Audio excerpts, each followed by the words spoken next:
Ben Yokoyama scooted glumly down the sidewalk with a thump, thump, thump. He was mad enough that stubbing his toe would have taken him all the way to furious, but he wasn't quite mad enough to stop and kick an unsuspecting tree.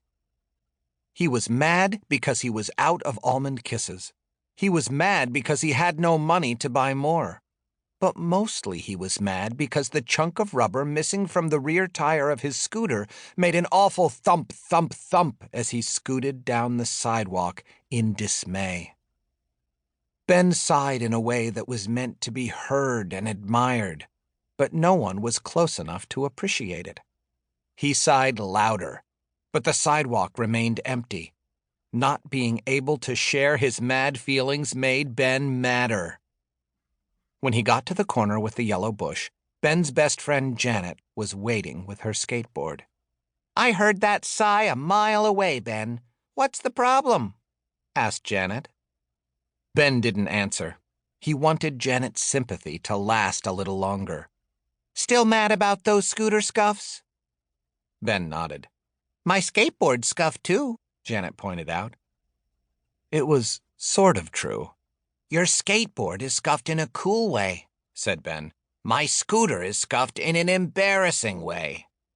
"Why don't you get a new one?" Janet asked. A new scooter was all Ben wanted. He wanted a new scooter more than he wanted air, and Ben liked breathing a lot. "New scooters are expensive," he argued. "I thought you got some money for your birthday. You went on and on about how much your aunt gave you." "It wasn't that much," Ben insisted. "How much was it?" Ben didn't want to say. A lot of money seemed like less when it was gone. "Enough for a new scooter?" Janet prodded. Ben let his face do the talking so his mouth wouldn't have to. "I see," she said. "What did you spend it on?" Ben wanted Janet to stop talking about the money he no longer had. "Almond kisses?" Ben continued to say no words. "From Mamma Mia's bakery?" Ben fiddled with his scuffed handlebar. "I hope they were delicious," Janet continued. "Were they delicious at least?" Ben's hungry stomach got fed up with his stubborn brain and forced his weary mouth to surrender the truth. "They were the greatest and the best."